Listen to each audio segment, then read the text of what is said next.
Bonjour à toutes et à tous. Aujourd'hui, je réponds à la question que m'a envoyée Grégory et Grégory me dit ceci, je vous le lis. J'ai une question très basique pour toi, je pense, mais je n'ai pas la réponse. Pourquoi certaines fonctionnalités sont développées par l'éditeur et d'autres par le client chez qui je viens de commencer à travailler? Alors, je n'ai pas le contexte du travail de Grégory. J'imagine qu'il est consultant auprès d'une ESN et qu'il intervient chez un client final pour personnaliser un logiciel du type ERP, BI, CRM, SIRH, PLM et autres logiciels d'éditeur.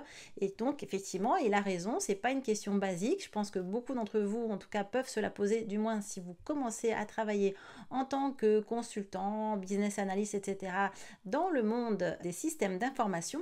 Et effectivement, pourquoi finalement un logiciel d'éditeur, qui est donc un logiciel sur étagère avec plein de fonctionnalités, pourquoi est-ce qu'on doit aller le personnaliser chez le client final? Je réponds à tout cela dans cette nouvelle vidéo.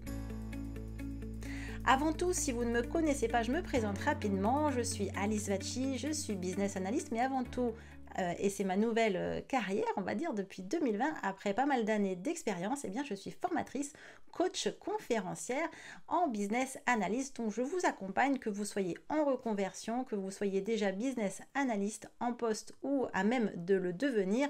N'hésitez pas à faire appel à moi au site bestofbusinessanalyst.fr qui existe depuis 2018. C'est le site de référence des business analysts francophones. Vous y trouverez énormément d'informations, des articles, des podcasts, des vidéos, des livres téléchargeables, des ressources et des modèles gratuits à télécharger également. Plein d'informations qui vont vous accompagner sur la découverte de ce qu'est la business analyse en système d'information, la découverte ou l'acquisition de compétences, puisque je rappelle souvent que seuls 2% des business analystes sont formés, c'est-à-dire que l'immense majorité, les 98% restants, sont autodidactes et ils viennent de très nombreux secteurs. Ils ont souvent eu une autre carrière auparavant, avant de devenir business analyst. Moi-même, j'ai fait partie de cette immense majorité. J'étais contrôleur de gestion dans une autre vie. Et si comme moi, eh bien, vous vous reconnaissez avec notamment, je le nomme également souvent, le syndrome de l'imposteur qu'on peut avoir lorsqu'on a appris un métier sur le tas et qu'on est entouré d'experts alors que soi-même on considère qu'on ne l'est pas. Faites un tour vraiment sur mon site et je vous engage également à vraiment vous former, puisque maintenant il y a eu une énorme augmentation des exigences des recruteurs depuis quelques années où d'ailleurs vous l'avez peut-être constaté, lorsque vous allez en entretien, on vous demande plus simplement si vous êtes motivé, si vous savez communiquer et écrire des documents facilement. On vous pose plein de questions techniques, et non seulement techniques, mais quand je parle technique, en fait c'est sur le métier de business analyst, et pour cela il n'y a pas de secret, il faut se former. Allez faire un tour sur mon site internet pour voir toutes les formations que je propose et également les accompagnements si vous avez besoin d'aide, du coaching, que ce soit ponctuel ou sur de la plus longue durée. Tout est indiqué dans mon site internet. Et je m'adresse particulièrement aux Français qui ont l'habitude d'utiliser leur compte CPF. Depuis peu, la masterclass Devenir business analyst en système d'information est éligible au financement CPF. Je suis également organisme de formation et donc je peux vous permettre, au travers de la certification Calliope, de demander à votre employeur un financement de mes formations et de faire enfin partie des 2% de business analystes formés et donc très recherchés par leurs employeurs. Alors je reviens maintenant après cette introduction. Désolée, c'était un petit peu long, mais c'est vrai que je sais que peu de gens sont au courant qu'on peut se former à la business analyse et ne pas subir en silence son syndrome de l'imposteur. Donc passé cette introduction, je retourne à la question de Grégory et donc je vais aller dans le détail dans cette nouvelle vidéo pour vous expliquer pourquoi est-ce qu'on doit personnaliser les logiciels d'éditeurs. Alors, comme vous le savez, si vous me suivez, si vous me découvrez, eh bien écoutez, c'est ma manière de travailler. Je fais en général un plan, c'est structuré, puisque j'aime bien que voilà, vous amener vers une compréhension progressive déjà des termes, des notions que j'aborde dans la vidéo, puis après répondre bien entendu aux questions qui me sont adressées. D'ailleurs, si vous souhaitez vous aussi que je réponde à des questions que vous vous posez, n'hésitez pas, alice@bestofbusinessanalyst.fr. Vous trouverez cette information dans la description de la vidéo, également sur cette chaîne. Envoyez-moi votre question et j'y répondrai de manière la plus rapidement possible, en tout cas par le biais d'une vidéo. Alors, première partie, si vous débutez, vous connaissez peut-être pas cette notion de logiciel d'éditeur, donc c'est vraiment cette première partie qui va permettre de comprendre ce que sont ces logiciels d'éditeur, les fameux ERP, BI, CRM, SIRH, PLM, tous ces acronymes qu'on découvre quand on rentre dans le monde des systèmes d'information. Je vais vous expliquer ce que c'est. Je vais aussi faire un petit point sur le processus de recherche et développement d'un logiciel d'éditeur. Vous allez voir, c'est important pour la suite. Et puis, en troisième partie de cette première section, qu'est-ce que c'est que la conception modulaire et personnalisable d'un logiciel d'éditeur? En deuxième partie, on va voir les besoins des entreprises clientes, puisque comme on parle de personnalisation d'un logiciel d'éditeur, une fois qu'on a compris ce que c'était, bien on va voir pourquoi est-ce qu'on les personnalise. On les personnalise parce que, effectivement, les entreprises clientes, elles ont des besoins spécifiques, sectoriels, c'est ce qu'on va voir dans ce début de seconde partie. Et puis, on va voir en quoi la personnalisation des logiciels d'éditeurs est importante pour ces clients finaux. Enfin, dans la troisième partie, je vais répondre bien entendu à Grégory. On va voir les différences entre développement du logiciel par l'éditeur et développement des fonctionnalités par le client. Alors, quels sont les avantages du développement par l'éditeur, les avantages également de la personnalisation client, et puis bien entendu, qui dit personnalisation dit des défis, des challenges, et je vais vous parler des problématiques et des dangers de la personnalisation par le client. Et tout ça nous amènera à répondre à Grégory qui est donc à la fin, j'espère bien que tout le monde aura compris, Grégory inclus, pourquoi certaines fonctionnalités sont développées par l'éditeur et pourquoi d'autres sont développées par le client. Ok, alors maintenant on va commencer dans la première partie qui est de comprendre les logiciels d'éditeur. Donc si vous êtes consultant depuis un certain temps, si vous avez l'habitude des systèmes d'information, je ne vais rien vous apprendre, je m'adresse vraiment aux débutants qui ne connaissent pas ce que sont les logiciels d'éditeur. Alors, qu'est-ce que c'est que ça? Ce sont tout simplement des solutions logicielles qui sont développées par des entreprises spécialisées qu'on appelle des éditeurs de logiciels. Et eux, ils vont tout simplement concevoir des produits destinés à être vendus et utilisés par de multiples organisations à travers différentes industries. Alors, comment ils font? C'est qu'en général, ils identifient des besoins communs à un secteur d'activité par exemple, ou à un certain nombre d'entreprises ou d'administrations, et ils vont concevoir un logiciel qui va répondre à ces besoins avec une base en fait de fonctionnalités standards. L'objectif de ces logiciels d'éditeurs, c'est de fournir une plateforme qui intègre les meilleures pratiques de cette audience cible, donc ça peut être vraiment de tout, Vous pouvez avoir l'administration par exemple, vous pouvez avoir la santé auprès des hôpitaux, vous pouvez avoir des CRM qui eux s'adressent du coup plutôt à la relation client, etc. En tout cas, ça répond à des besoins très très spécifiques, et ces logiciels, ils visent à optimiser les processus métiers, à améliorer l'efficacité opérationnelle, à réduire les coûts également en automatisant et en rationalisant les tâches répétitives. Parce que si vous n'avez pas en tant qu'entreprise ou organisation de logiciel d'éditeur sur étagère, vous devez le créer à partir de zéro. Donc ça peut prendre beaucoup plus de temps, ça peut être aussi bien plus personnalisé à votre besoin, mais en tout cas le coût n'est pas le même. Si on pense également au niveau de la maintenance, ça veut dire que vous êtes en capacité dans l'entreprise de maintenir sur le long terme cette solution. Et donc beaucoup d'entreprises préfèrent choisir des logiciels sur étagère qui sont donc ces fameux logiciels d'éditeurs. En moyenne, alors j'ai pas des sondages absolument précis sur la part des logiciels d'éditeurs versus les logiciels faits maison à partir de zéro, mais je pense que c'est à peu près moitié-moitié, voilà. 50% de logiciels d'éditeurs, 50% de logiciels faits maison, grosso modo. Alors, je vais vous donner quelques exemples. J'ai parlé des ERP. ERP, c'est un acronyme. ERP, Enterprise Resource Planning, qui gère tous les processus d'entreprise en intégrant des fonctions comme la compta, la finance, la chaîne d'approvisionnement, les opérations, la production, le reporting, les ressources humaines, etc. Donc, c'est en gros les départements opérationnels de l'entreprise qui sont gérés par ces ERP. Après, vous avez comme autre type de logiciels d'éditeur, les logiciels de business intelligence. L'acronyme c'est BI, on dit en anglais. Alors les logiciels de business intelligence comme Business Object, Hyperion S-Base, Power BI, Tableau, il y en a énormément en fait. Et à l'heure où j'écris cette vidéo, je pourrais vous donner la liste de tous les logiciels de BI, mais l'année prochaine, il faudrait que je refasse la vidéo. Donc je préfère pas en général donner trop de noms parce que ça change. Alors les logiciels de business intelligence, également appelés décisionnels en français, ils fournissent des outils d'analyse pour traiter de grandes quantités de données afin d'aider à prendre des décisions stratégiques basées sur des analyses approfondies et du reporting. Alors moi, dans une autre vie, j'étais contrôleur de gestion, et les contrôleurs de gestion, typiquement, ils utilisent beaucoup les logiciels de business intelligence pour manipuler plein de données, faire leur reporting, préparer leurs analyses, etc. Mais vous avez exactement la même chose pour les managers, par exemple, exemple dans la logistique, dans les achats, etc. À partir du moment où une entreprise a des tonnes de données, c'est compliqué de tout analyser facilement à la main. Et c'est là qu'interviennent les logiciels de business intelligence. Comme autre logiciel d'éditeur, vous avez les SIRH, Système d'information de ressources humaines. Alors là, c'est comme son nom l'indique, c'est vraiment un logiciel qui est spécialisé sur le département des ressources humaines. Il va gérer différents aspects, le recrutement, la gestion des candidats, la paye, les formations, etc.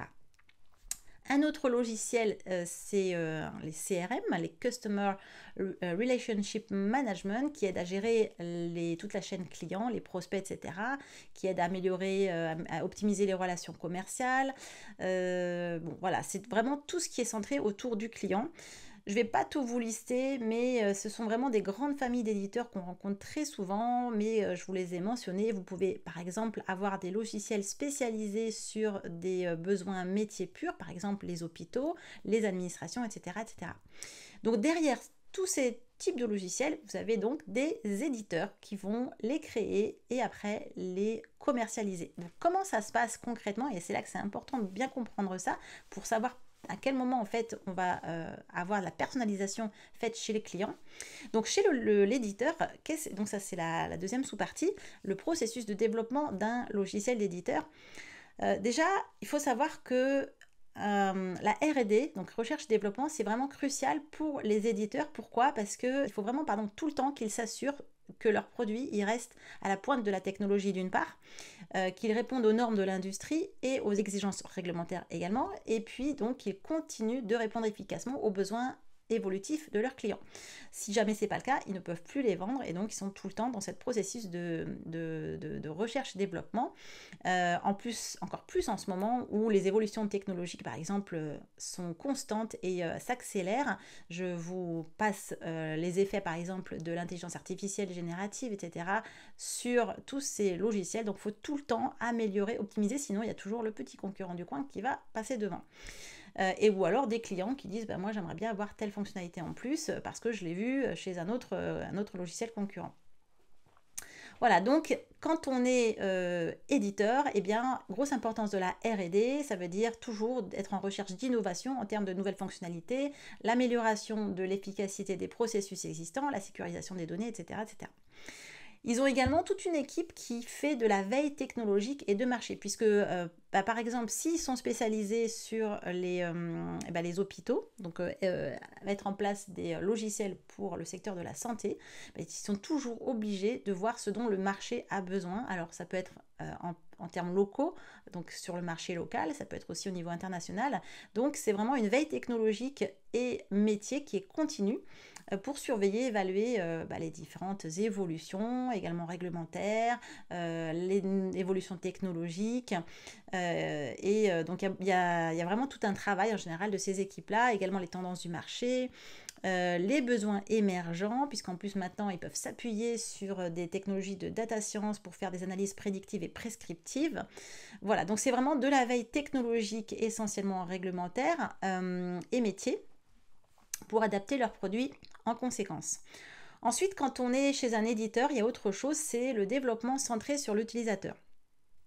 Donc pour développer un produit qui soit commercialisable et que les clients aient envie d'acheter et renouveler, ils vont vraiment se centrer sur comment les utilisateurs finaux utilisent leurs produits. Donc c'est vrai qu'ils vont mener par exemple des interactions directes, des ateliers de travail, etc. avec leurs clients finaux.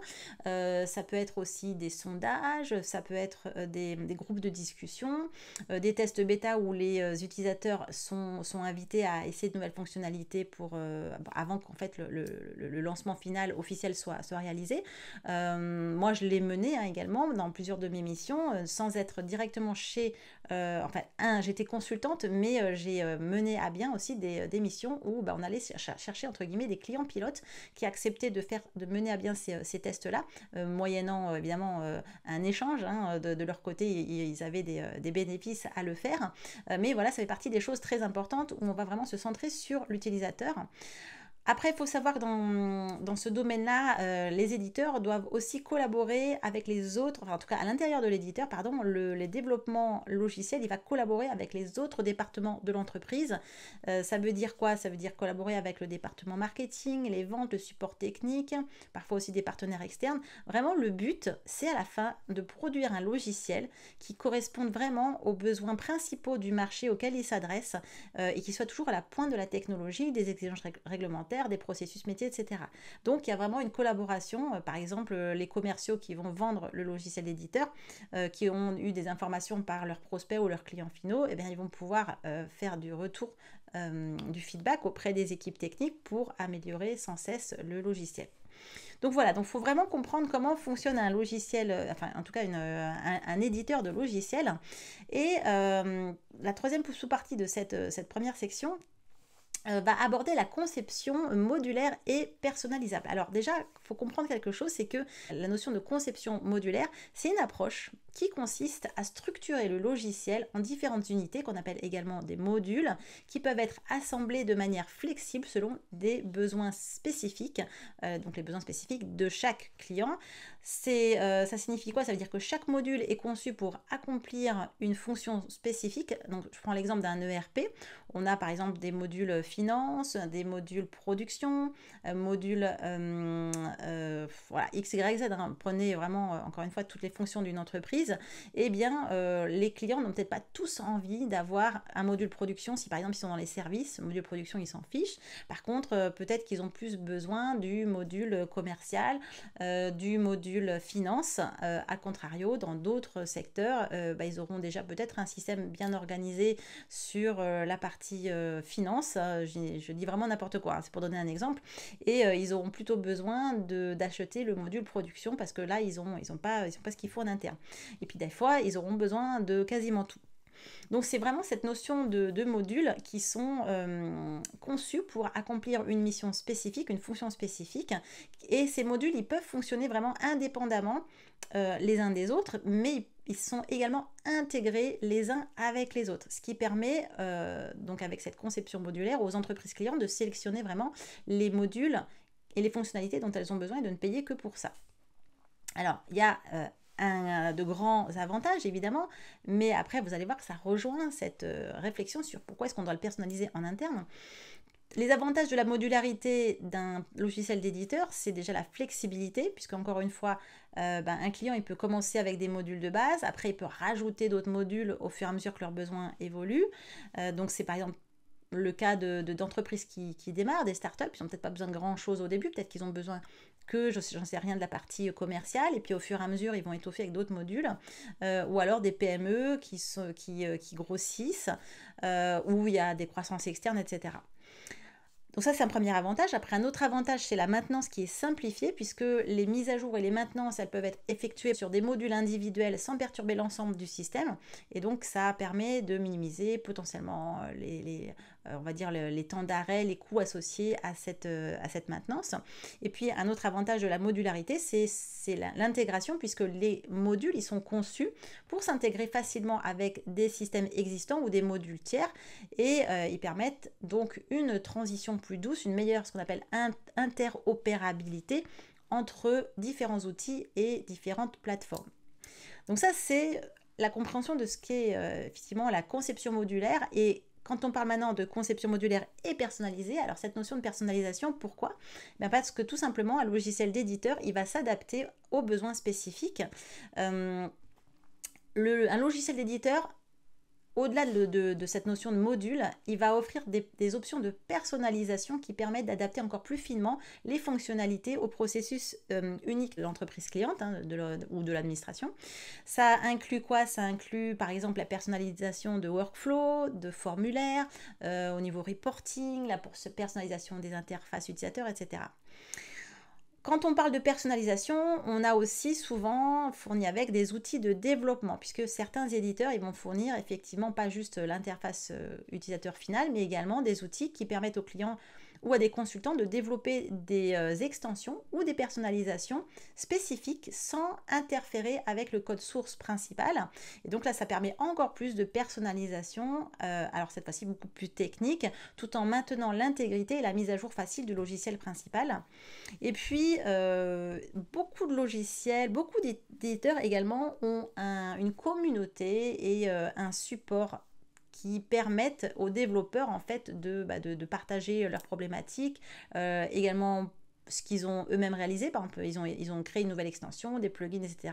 Ils ont des conseils, ils les partagent souvent sur des plateformes de communauté créées par ces éditeurs. Et donc, ça enrichit au final l'écosystème du produit, ça offre un support supplémentaire aux nouveaux utilisateurs.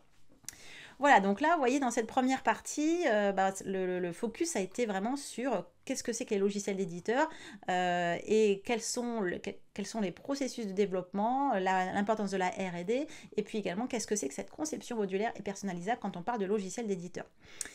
Alors maintenant, quand on parle de personnalisation, ça veut dire que de l'autre côté, ça c'est la deuxième partie, eh bien, il y a des besoins spécifiques des entreprises clientes qui vont souscrire à ces logiciels ou les acheter. Donc cette partie 2, c'est les besoins des entreprises clientes. Alors quand on parle de besoins, déjà je voudrais vous parler des besoins spécifiques et sectoriels. Vous avez compris que les logiciels d'éditeurs, ils concernent les besoins, on va dire regroupés, soit d'entreprises appartenant à un même secteur ou ayant les mêmes besoins, par exemple en fonction d'entreprise. Donc quand on regarde au niveau des besoins industriels, il faut savoir que les entreprises de différents secteurs ont des exigences très variées en raison de leur processus opérationnel spécifique, de la réglementation sectorielle aussi qui diffère, de leurs objectifs stratégiques, etc. Par exemple, si vous avez une entreprise qui produit des voitures, par exemple, elle va peut-être avoir besoin de fonctionnalités sur la gestion de sa chaîne d'approvisionnement, du contrôle de la qualité.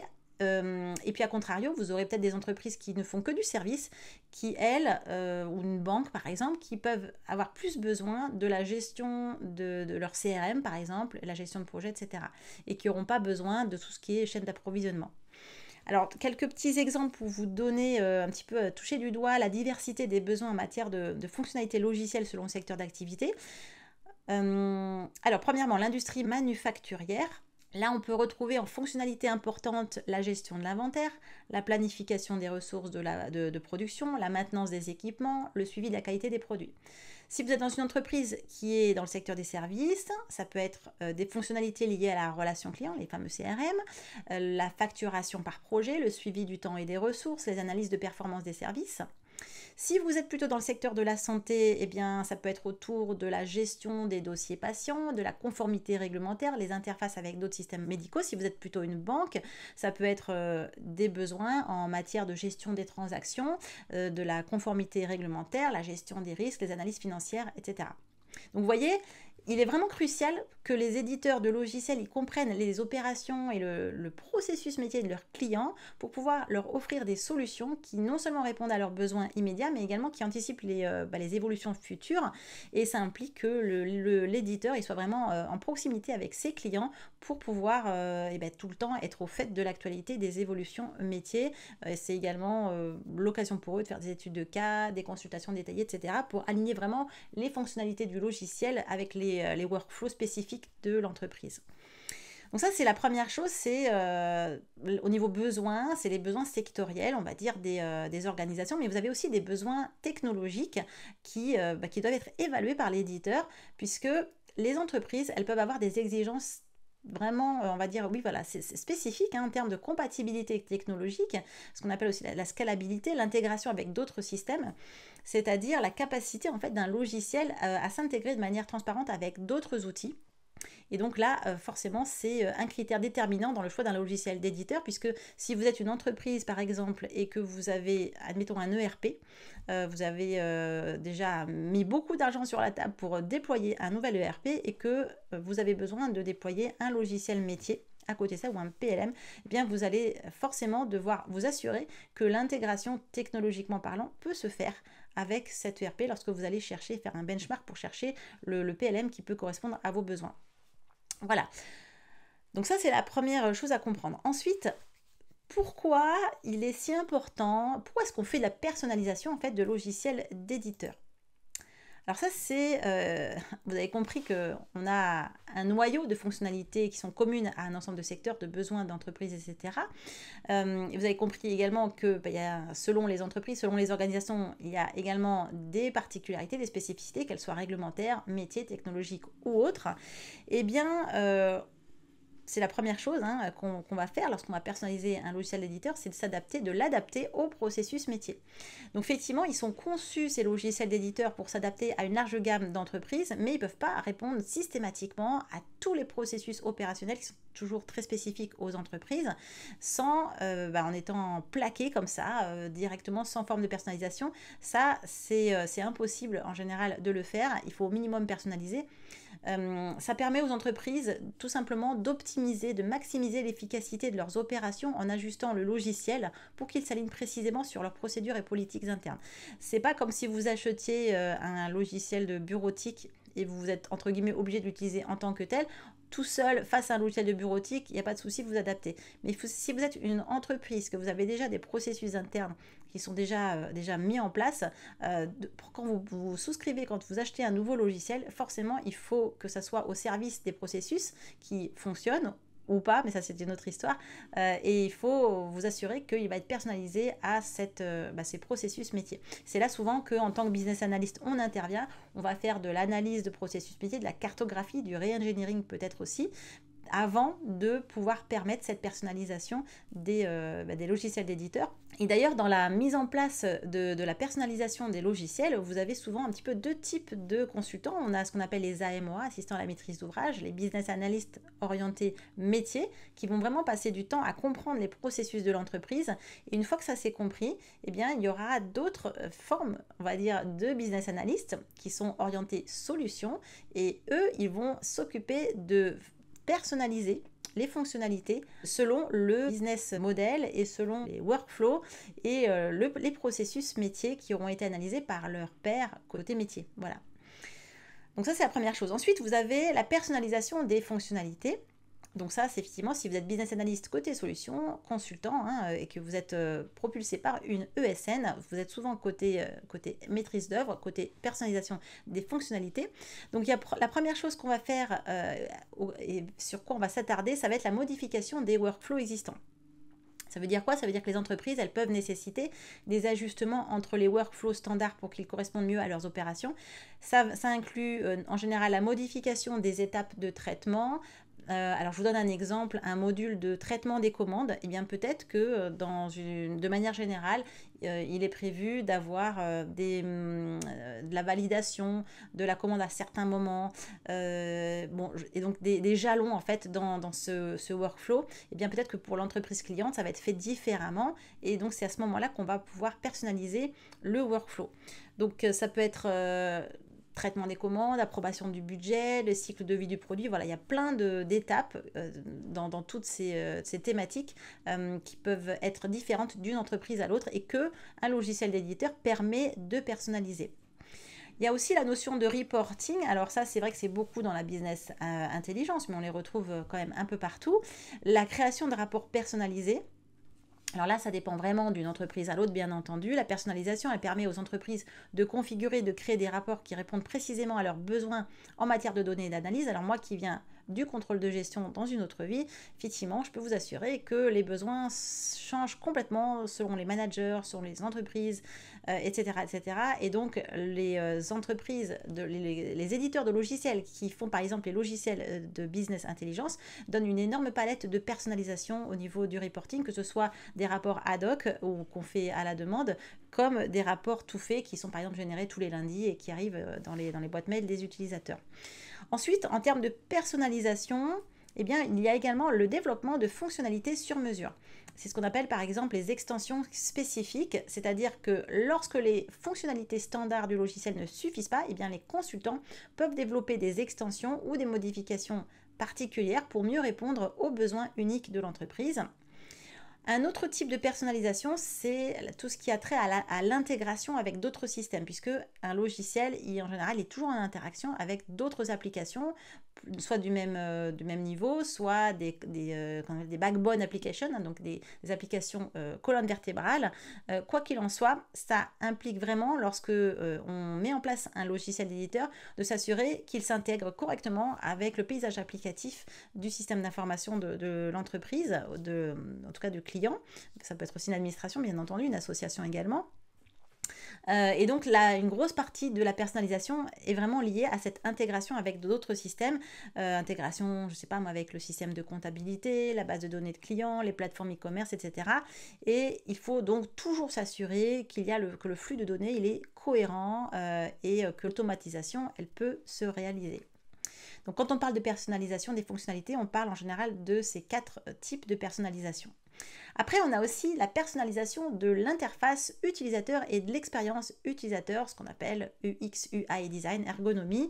Alors, c'est effectivement déjà bien mis en place côté de l'éditeur, mais la personnalisation de l'interface utilisateur, ne serait-ce qu'avec le logo de l'entreprise, avec plein de choses. Imaginez, vous êtes client d'une banque, quand vous allez sur le portail de votre banque, eh bien c'est très personnalisé, ça ne ressemble pas à celui de la banque d'à côté. Eh bien il faut faire en sorte que cette interface, elle soit intuitive, elle réponde également à des préférences spécifiques des utilisateurs de l'entreprise. Alors ça peut être en interne comme en externe, bien sûr. Si c'est en interne, ça peut permettre vraiment aux employés vraiment de s'adapter beaucoup plus facilement au nouveau logiciel. Ça peut inclure donc modification de l'interface graphique, la simplification des menus, l'ajout de raccourcis, de fonctions, etc. Et puis vous avez dans cette partie, on va dire, personnalisation de l'interface utilisateur et de l'expérience utilisateur, vous avez aussi tout ce qui est formation et support, puisque quand on va adapter ce logiciel aux besoins spécifiques de l'entreprise, on va souvent également former les utilisateurs pour leur permettre de prendre en main plus facilement ce logiciel et puis réduire également leur dépendance au support technique, parce que tout simplement les utilisateurs ils vont se trouver plus à l'aise avec un système qui reflète les processus auxquels ils sont habitués. Voilà, donc ça, c'est toute cette notion de personnalisation. Vous comprenez, là, j'ai déjà répondu quelque part à Grégory en expliquant pourquoi on va personnaliser chez le client et pourquoi tout n'est pas fait chez l'éditeur. On va quand même continuer d'approfondir cette notion avec la troisième partie qui est pourquoi est-ce qu'on fait un développement par l'éditeur et pourquoi est-ce qu'on fait un développement par le client. Alors, je vais plutôt parler en termes d'avantages. Alors, pourquoi est-ce qu'il y a des avantages au développement par l'éditeur? Tout d'abord parce que le logiciel, il a plus de stabilité, plus de fiabilité. C'est vraiment des fonctionnalités, quand elles sont développées par l'éditeur, qui sont conçues pour être stables, fiables, qui bénéficient d'un développement rigoureux, de tests approfondis et d'une expertise sectorielle aussi qui garantissent leur qualité, par le biais de toutes les démarches que je vous ai expliquées dans la recherche et développement. Également, quand c'est fait par l'éditeur, vous avez également un support continu et des mises à jour régulières pour les logiciels que commercialise l'éditeur, ce qui assure que les fonctionnalités restent à jour avec les dernières tendances technologiques et réglementaires. Et puis également, quand le développement est fait par l'éditeur, eh bien les fonctionnalités standards sont conçues pour fonctionner de manière cohérente avec l'ensemble du système, ce qui évite les problèmes de compatibilité qui peuvent survenir avec des développements personnalisés qu'on peut rencontrer justement quand, entre guillemets, le client il veut absolument quelque chose de hyper personnalisé et qui va monter, entre guillemets, une sorte de usine à gaz. Et là, c'est la deuxième partie de cette dernière section. Parce qu'on a quand même des avantages à personnaliser chez le client. Déjà, on va permettre au logiciel de s'adapter à ses besoins à lui. Le client il va pouvoir modifier le logiciel pour qu'il s'adapte vraiment parfaitement à ses processus métiers qui sont uniques à son entreprise. Et ça lui permet d'avoir une solution qui répond quand même précisément à sa manière de travailler en interne comme en externe. Après, également, ça peut permettre aux entreprises clientes d'avoir un avantage concurrentiel puisqu'elles vont optimiser leurs opérations d'une manière que les solutions standards ne peuvent pas toujours fournir. Je vous rappelle que quand on prend en tant qu'entreprise, on a un budget qu'on va investir dans une solution informatique, le but c'est d'améliorer notre chaîne de valeur, in fine avoir une meilleure performance et en général ça se traduit en euros sonnant et trébuchant. Donc le but, c'est d'avoir quand même un avantage concurrentiel en utilisant ce logiciel et donc de le personnaliser. Ça permet justement d'obtenir cet avantage en optimisant les opérations internes. Et puis un autre avantage de personnaliser un logiciel, c'est que tout simplement, on va faire évoluer le logiciel standard, on va dire, en fonction des besoins de l'entreprise qui elles-mêmes vont évoluer. Et donc, on ne va pas rester figé avec une implémentation qui a été faite il y a 10 ans. On va vraiment faire évoluer ce logiciel. Donc, quand on parle de personnalisation, ce n'est pas forcément tout au début quand on va mettre en place le logiciel, c'est une personnalisation qui peut arriver tout au long du cycle de vie du logiciel. Voilà. Alors bien sûr, je voulais un peu évoquer, il y a des problématiques sous-jacentes quand on va personnaliser, déjà en termes de coût et de complexité, parce que ça peut être très coûteux, très complexe, et ça peut nécessiter des compétences et des ressources supplémentaires pour le développement, les tests, la maintenance. Bien souvent, quand une entreprise veut acquérir un logiciel d'éditeur, donc elle fait venir les éditeurs, ils font des devis, ils essayent de réfléchir à la meilleure solution possible et de proposer quelque chose qui soit aussi dans le budget du client, mais le problème c'est qu'il y a énormément de coûts cachés et souvent ces coûts cachés vont être liés à la personnalisation et on ne se rend pas forcément compte de suite. Souvent c'est en mettant en place le logiciel qu'on se rend compte que c'est pas compatible avec des processus, etc. D'où l'importance de la business analyse en amont qui permet vraiment d'évaluer tout cela et de moins avoir de surprises en termes de coûts et de complexité. Après, un autre problème qu'on rencontre, c'est les risques de maintenance et de mise à jour. Parce que quand on personnalise un logiciel, forcément, les mises à jour potentiellement ultérieures, elles peuvent être plus difficiles. Quand on fait une montée de version, par exemple, du logiciel d'éditeur, ça peut ne plus être compatible avec les modifications spécifiques du client, ce qui va entraîner des coûts et des défis challenges supplémentaires. Moi, j'ai vraiment vu très souvent ce qu'on appelle des usines à gaz montées sur des logiciels d'éditeur. En gros, une personnalisation poussée à l'extrême qui marche à l'instant T, quand on va le déployer. Et puis, quelques années après, quand il y a des montées de version chez l'éditeur, ça casse tout ce qui fonctionnait avant. Donc, l'entreprise est constamment obligée de lancer des projets de système d'information pour mettre à jour la personnalisation. Il y a des fois, ils n'y arrivent pas en plus.